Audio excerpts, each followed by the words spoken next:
All right, metalheads, this is DJ REM, and I have Fang from the band Lords of the Trident on the line. How you doing, brother? I'm doing pretty fantastic. How are you doing? I'm doing very well. Why don't you start by introducing yourself, and then also please introduce the guys that are not with us tonight. Absolutely. Well, for those of you unworthy, unwashed asses who do not know, I'm Fang von Rathenstein, lead singer of the most metal band on earth, the Lords of the Trident. The other lords, of course, are Asian Metal on lead guitar, Kilius Maximus on lead guitar, Pontifex Mortis on lead bass, and Dr. Dante Vitus on lead drums. And we are, the most metal band on earth. We've been around pretty much since the dawn of time in various iterations. We've had various band members as of late, Rise and Fall, and Be Captured and things like that. But yes, we've been around for quite some time, and I don't want to have a big head about the whole thing, but I could say that we've pretty much started the metal genre as it exists today. Way back in the day when we came up with it. So if you haven't heard Lords of the Trident, A, shame on you. B, check us out online, lordsoftheTrident.com, or just type Lords of the Trident into the Google box or into the YouTubes or wherever you like to go. Okay, and then what back in the long time back in the day, what brought you guys together to start Lords of the Trident? Well, you see, when I was born out of a volcano containing metal and steel at the beginning of time, and so I had this real urge, this need to pull together a band that would really define metal music, as I felt it in my soul, in my barbarian soul, So I basically traveled across the world trying to find the best, most amazing, immortal metal warriors to put together this band. And I will say it did take quite a long time.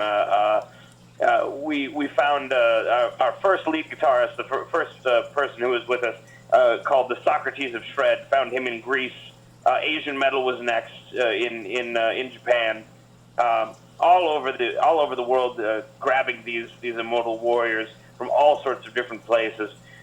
Basically, it's a long story. It's almost almost epic in the tale. It's almost like a Homer Odyssey to read through this entire tale. And we have it up on our website under our biography section on lordsoftheTrident.com. So so if you have a week or two to spare and you really want to delve into some good hard reading, you can check it out at lordsoftheTrident.com and really kind of get your literary cred going there. Seems like this would be something us mere mortals would love to see in Hollywood.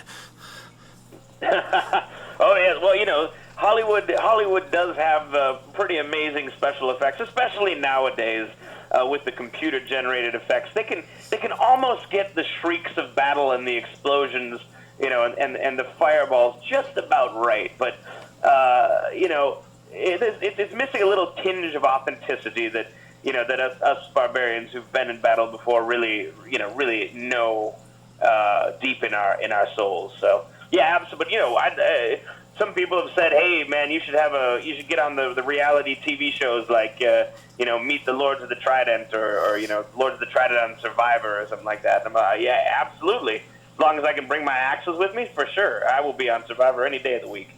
Hell yeah, that'd be cool. Okay, so since you guys have been around since the dawn of time, I'm assuming you guys probably don't have to really practice. You just go to your shows, hey? Well, it's we really practicing is sort of like a way of life for us because we're sitting down here in our practice studio, in our rehearsal studio, and in the place where we live in the Mohorovic discontinuity, which is for all you non-geology nerds out there. It's 13 miles beneath the Earth's crust. We moved our practice space down there a couple years back because basically every time Pontifex Mortis was breaking bass strings, it was causing earthquakes, which was just really awkward for everybody involved. And again, our lawyers have asked us to again apologize to Japan. we had no idea about the tsunami and everything. It was really not planned. It was a bass string break. So anyway, but the guys are sitting in their lairs, and they're just like they're meedling and moodling on the guitars like 26 hours a day. So I mean, practicing is akin to breathing for them, and I guess for me, for the vocals, I mean, it's something that is so deeply intertwined with who I am that yeah, I guess you say I don't really have to practice. I just sort of produce. You know what I mean? Very cool. So, what kind of influences do you guys have to get you into this? Oh well, it's a lot of people have asked us that. It's difficult to say the influences because they're really like primal. It's really the sound of battle. It's the sound of 100 swords clashing against each other and men screaming as they charge towards another army. It's that sort of very primal urge that drives us to make this sort of music. But there are a lot of bands, very recent bands, that we also, are fans of, we enjoy. And so I guess you'd say we take some bit of inspiration from their homage to our music, So I like the Iron Maidens, the Dio. I love me some Dio. Judas Priest, Sabotage. We also love a lot of modern metal. I'm a huge fan of Scar Symmetry. Some of the guys are really like the especially recorded guitar tone of Killswitch Engage. I mean, the guy, if Asian Metal were here, he could rattle off bands for weeks. You'd probably have to cut the interview short. You'd be running out of hard drive space, the amount of bands this guy could rattle off. But yeah, so it's a difficult question to answer. Because a lot of the bands that we do like, that a lot of people usually list as their sort of influences, are really bands that I feel like we've sort of fostered over the years. That they're doing, whether they know it or not, kind of an homage to the music that we came up with in the first place. So I guess that's how I would answer the question there. Okay, very cool, and I appreciate that. So, how did you guys, when you formed the band, how did you come up with the name Lords of the Trident for the band name? Oh, that is I wish I had a funnier story for this, but it's really one of those things where we all got together and we were rehearsing and jamming, and I mean everything was gelling, and we knew this was going to happen, and then of course the question comes along, what do you name the band, right? And we were coming up with all these different types of names, and nobody could agree on a name, because everyone had their own different idea of what epic sounded like, what impossible to define sounded like in a name, that kind of a thing. And so we argued. There was knife fights. There were axe fighting for days on end. And finally, we ended up just cracking open a barrel or two of ale, and we got quite drunk. And over the course of the night, we decided, hey, let's go over to the Oracle of Delphi and let's ask her, because she has some pretty good ideas for things. So we sauntered into the Oracle's place all drunk. And, sat down and said, oh, great Oracle, like, what should we call our awesome band? And she did her whole, like, woo, crazy, I'm an Oracle kind of thing. And she said, you should name the band Lords of the Trident Unite. And so we're like, we were all drunk at the time. We're like, yeah, it sounds great. Who cares? Oh, awesome. The next day, once the hangover wore off, we kind of, we were still kind of like, that's an all right name. I think we'll stick with that. But as we were, playing, a lot of people were saying, oh, I'm going to go see, going to go check out Trident tonight, or we're, going to Trident practice. We never really used the whole Unite part. We thought it was a little bit too long. So we ended up taking out Unite and just shortening it to Lords of the Trident, and it's been that way ever since. Very cool, very cool. And I have to ask, when you guys are drinking ale to come up with makes huge decisions, what ale do you drink? Oh well, I am a bit of a beer nerd myself. I like very dark, robust stouts and porters and things that have been sitting in casks for like 2 years. Bourbon barrel Scotch ales, the deepest and darkest kind of thing. One of my personal favorites is from a brewery out of Chicago called Goose Island. They make this beer called Bourbon County Stout. They only make it once a year, and they let it sit in bourbon barrels for 9 months with like smoke and peat and like chocolate and charcoal and coffee beans. And it's like it's just pitch black when it comes out of the bottle. And one is worth enough flavor for like a whole case of your standard beer. For the rest of the guys, it varies. I think most of the guys do like the darker beers. Achilles Maximus, being of course Roman and being from Rome, he's more of a wine nut. He likes the Merlots and all sorts of different types of wine.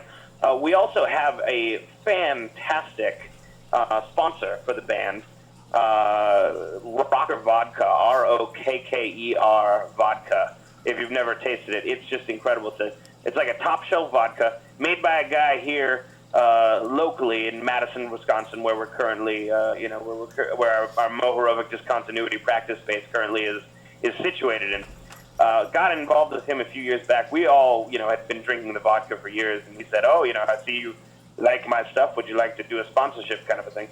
So we did that, and he keeps us vodka'd up, and we give people coupons for vodka and things like that. So we drink that quite often. Asian Metal loves his bourbon and Scotch and whiskey and things like that. So I guess the short answer to your question is more or less if it has alcohol in it, we will probably drink it. Very good, very good. So back to the album, Plan of Attack. I'm sitting here looking at the cover to this album, and I have to know who designed it because it's amazing. Oh my gosh, I agree with you 100%. We found this amazing artist in Greece, of all places, to do the cover art. It was one of those things where we actually just, didn't really have anyone planned specifically to do the art before we went out and decided to make it. And we ended up looking around on the internet, looking at different people's art, and we found this one guy who was just incredible. His name is Andreas, and I'm going to pronounce this completely wrong. It's Greek and such. Andreas Zafarnatos, I believe. Zafarnatos. I can't. I'm no good at pronunciation, but he just came up with the most kick-ass cover ever. And we've worked with a lot of artists over the many years that we've done albums and posters and things like that. And I gotta say, it's a rare treat when you find an artist who is, very good at his craft and very good, quick on the email, quick with communications, that kind of thing. So we had to go with him. Yeah, it's very cool.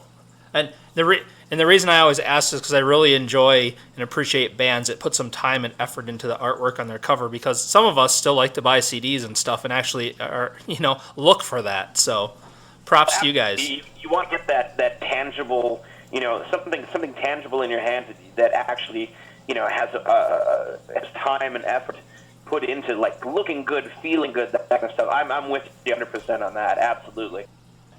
So, okay, so you've already mentioned a little bit about this, but where is the best place for people to find out more about Lords of the Trident? What social networking and websites do you guys use?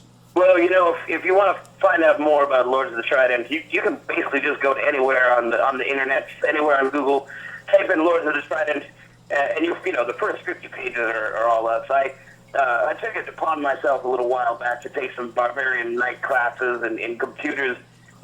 And so I designed the website, and I signed us up for basically everywhere on the internet, because when you're the vocalist and the guitarists are coming up with the song structures and stuff, there's not a whole lot for you to do. So I just fill my time by going on the internet and signing up pretty much everywhere we can. So if you want to check us out, our main site where you can find everywhere that we are is just lordsofThetrident.com.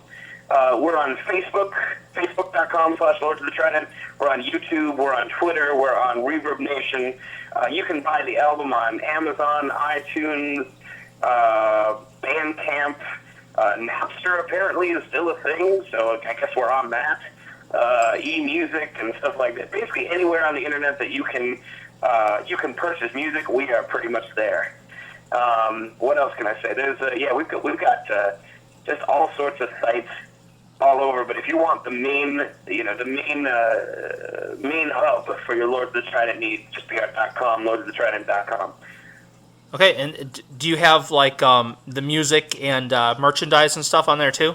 Absolutely, we have an online store. You can listen to all the tracks on the album. You can click on our music videos, our YouTube links, and we have music videos for Complete Control off of Plan of Attack, and we have music videos for Chains on Fire and Face of the Enemy off of our previous album, Chains on Fire. Okay, very cool. Well, all I can tell you, everybody that's listening, is Lords of the Trident kicks ass, and I would highly recommend that you check out their site, buy their music, buy their merchandise. Help them buy their casks of ale. Oh, absolutely. And last summer we went on this glorious tour. We were setting fire and pillaging all these different small villages around the United States, and we have a giant 15-passenger. Van, we call it the Tribe of OBo, that we drive around in, and it's been a very faithful steed to us for a long time, and unfortunately, in the very hilly hills of West Virginia, it broke down and basically just kind of bankrupted the entire tour. So we came home, empty-pocketed, credit cards maxed out. It was just a bad time. So every little bit of merchandise that you buy, whether it's a T-shirt or some MP3s or a physical copy of the album, or maybe our DVD if you want to see the live battles, how they turn out with all the blood and the carnage and the fire. Any little bit, completely helps, and we really, really appreciate all the minions out there who throw their gold pieces at the screen to help out their lords.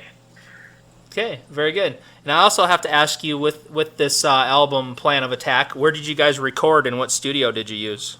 That's an interesting story. We actually, for the first two albums, for our first album, Death of Sanderson, for our second album, Chains on Fire, we did all the recording ourselves down here in the Mohoroe Discontinuity, because we didn't really trust any mortals to really kind of get the sound right. So we spent the time and we kind of enslaved some demons to do the microphones and all that sort of stuff, and we mixed and mastered it all ourselves. Well, this album, Plan of Attack, we ended up hooking up with a couple of mortal producers, Martin Atkins, who is this incredible, crazy white-haired British guy who was the drummer for Nine Inch Nails, for Ministry, Pigface, Killing Joke, a lot of industrial bands, and Doug Olson, who was one of the engineers with Butch Vig on Nirvana's Nevermind album, along with the principal engineer for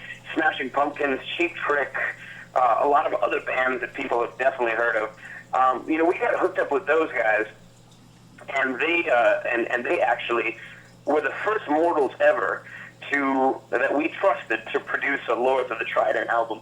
And you might say, well, how did you know they were the right people? Well, they came down off of the hour elevator ride down into the Mohoroe Discontinuity, and didn't say a word. First thing they did, they grabbed one of the axes on the wall, and we had ourselves a good old-fashioned axe fight. And that's when when you know that your producer can handle an axe, without even questioning that, that's when you know that's the right kind of producer to record, the most epic album ever. And so, we had a fantastic time. We just hit it off with both of those guys, and I'm very happy to announce that Martin and Doug are back for our next album, which we're actually going to be starting recording at the beginning of May, at the beginning of next month. So in a couple days, we're going to start this off here, and they are back on for this next album, tentatively called Unite. It's going to be a full-length album, so we are very, very excited about that, and we hope to have that out, maybe by the end of the summer. But how recording goes, could be a little later. So we're just going to take our time and make sure that it comes out right. Well, very cool. I know I look forward to it because I have been playing, well, the 4 tracks off of Plan of Attack. I've been playing them all on my show quite regularly and been getting really good feedback from the fans. So keep up the great work. Thank you very much for that. Oh, no doubt. I mean, when the guys from Lords of PR sent me your music, I was like, man, how have I not heard of these guys? Well, I mean, we were pretty big back in 1342 when we were in our European tour. But of course, we kind of went underground for a little while because back in the day in 1342 on that tour, we had a really bad producer or publicist or whatever you want to call it, and he came up with this idea, which admittedly we did sign off on. That he said, I got this idea to promote your tour. Every ticket purchased, for the European tour of 1342, you come to the free rat. And of course at the time we had no idea about the whole Black Plague thing or anything, or that, So again, we apologized to Europe about that. So after that, there was a big PR backlash. It was a nightmare. We decided to go underground for a while. So, it doesn't really surprise me that a lot of people haven't heard of Lords of the Trident because, back in the day, we had throngs and throngs of fans, but most of our diehard fans from those days are now just dead fans. So when we kind of got back together and started recording and such in 2008, when we came out when we were recording Death to Sandwich, the first album, it kind of felt like we were starting from scratch, really, and I kind of feel like that's where we're at right now. We're still gaining back that momentum that we had back in the good old days when we were playing the Coliseum back in Europe. So. Yeah, dead fans don't do very good PR, do they? No, definitely not. Absolutely not. Okay, couple more questions for you, and I'm going to let you go. What's the craziest thing that's ever happened to you guys at a live show you've done? Oh my gosh, I have stories and stories and stories and stories of crazy things that happened at a live show. Actually, something just happened last night at a show that we were playing. We were playing this place called the Memorial Union Terrace here in Madison. It's part of the University of Wisconsin-Madison. It's their student union building, and so we have a pretty big following here locally in Madison, and amongst the students as well. And so we're playing and we're slaying. People's faces are melting off. It's a pretty normal show for us. And then I put on my battle helmet. I jump off the stage. I grab a couple of axes. I grab one of my favorite weapons, of course, to use is this flail, this kind of like mace, on the end of a big rope that kind of flails around and Yep. and takes out people. So I'm running through the audience, just bashing people in. Well, unbeknownst to me, the building manager of this union takes that very moment to run into the auditorium, and I accidentally whack her right in the back of the head with this flail and knock her clean out. Well, when she came to, she was not very happy, and we almost had the show shut down. So, but luckily we were able to avert the disaster and talk her out of it and finish the show. So that was a good time. But yeah, I mean, if I had a nickel for every time we set something on fire and the fire got too crazy or something like that, then our band fund would not be at negative numbers right now. That's all I have to say. Well, I'm glad the show is allowed to go on. That's good. Absolutely. Okay, so this last question, and it's the most important question of the interview. So I hope you are ready. I hope your years of ready. Dun, dun, dun, dun. I hope your years of experience have prepared you for this. Okay. Which one of you guys in the band spends the most time in front of a mirror before you go live on stage? Oh, yeah, that's an easy one. Curious Maximus. My God, that man, he is the eye candy of the band. Like, absolutely, hands down. I mean, all of the, and this is the thing that kills him about it, right? Because, I mean, he he's got the armor on, like the Roman centurion armor with like the abs, Right. I'm talking about, right? So he wears that, but I mean, the man has, we've been in a band, so I feel pretty confident saying this. I mean, the man is an attractive man. He's got abs. He works out. He eats right. He has like this weird, like semi-vegan, gluten-free diet where he eats like mostly raw beef heart and like kale and just weird things, and so I mean he's pretty much in shape and looks pretty good, and of course like most guys he works out quite a bit, and he's got pretty big muscular strong arms and things like that. But I got to tell you, the ladies do not notice any of that. They all look at his legs like constant, and he gets so many ladies telling him that he has like the prettiest legs that they've ever seen, and it just kills him, because he's like, well, what about the rest of me? Oh, come on, but man, yeah, it's those legs. The ladies love it. So if I had to pick one member who looks, you'd think it would be me, being the lead singer, of course, because that's the stereotypical thing for the lead singer to do, of course. But no, Pilius Maximus, absolutely. Probably checking out his legs, just to make sure they're in tip-top condition before he heads out on stage. That'd probably be him. Very cool. That's awesome. Thanks for sharing that. Okay. Anything else that you want to tell the world about Lords of the Trident? Anything I have not asked you want to make sure people know about the band? Well, I'd just like to reiterate one more time. If you haven't yet, go to lordsofthetrident.com. Check out all of our music and our YouTube accounts and the videos we've got up there. And go to our store, buy all of our stuff. Just basically take your credit card, your wallet, and just throw it at your computer screen and see what happens. And tell all your friends, we won't be back playing stadiums and making risky decisions in Europe until everyone knows about us yet again. So it's one fan at a time. That's how we approach it. So tell all your friends, make sure that they are worthy, so they know about the Lords of the Trident.